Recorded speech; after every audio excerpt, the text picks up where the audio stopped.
Сайн уу, та нартай шинэхэн өдрийн мэнд хүргэе. Өнөөдөр Ховд аймгийн Малчин бүсгүйн гэрт очиж бяцлаг хийх аргатай танилцсан бичгийг та нартай хуваалцаж байна. За өнөөдөр бүгдээрээ түүхий сүүний бяцлаг хийнэ. Сүүгээ яг хөөрөөд баг зэргийн хөөс ингээд тогтох үед нь маш багаар арцны шар сүг ингэж хийнэ. За хамгийн гол анхаарах ёстой зүйл нь сүүгээ ерөөсөө дэврэхгүйгээр баг зэргийн ингээд заа гараад дэврэх үед нь тэр хэсэг дээр нь хүүтэн басныхаа шар сүг хийгээд тах юм билээ. Дээшээ дэврэх юм бол эдэн маань баг ундаг. Тийм учраас яг дээшээ дэврэхгүйгээр хөөс захарж байгаа хагарж байгаа хэсгүүд дээр нь хүүтэн шар сүгээ хийсээр агаад сүүгээ эдүүлэх юм билээ шүү.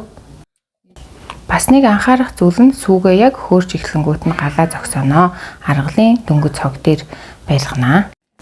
За хангалттай эдмэн тунсны дараа бэлтгэгнийхаа уутанд шүүнэ. За та нар маань дурын тааран уутаар ойсон уут ашиглаж болно. За багшийнхаа үзүүлсэн шиг ямар ч төрлийн маарлч юм ашиглаад уут хийж болно. За энэ айл маань бол зүгээр ийм дөрвөлжин тааран тааванд ингэж шүүжигдэх юм блэ.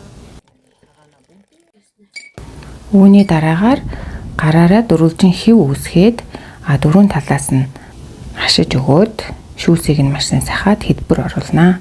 Та нар маань өөрсдийн дурын бүрэн ч юм уу янз бүрийн хэлбэр оруулж болно. Гэхдээ монголчууд ерөнхийдөө дөрвөлжин хэлбэртэй бяцлаг хийдэг. За тэгээд 3 цагийн туршид хүнд зүйлээр даруулж тавина. Гэрийн нөхцөлд маань та нар цавтаа усаар бас даруулж болно шүү.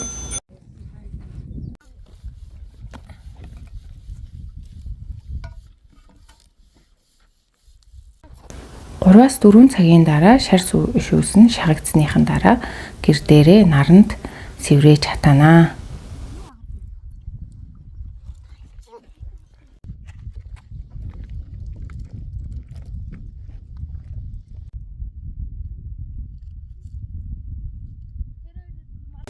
Ингээд дараа өдөр шинэхэн бяцлагаа зүсч иднэ.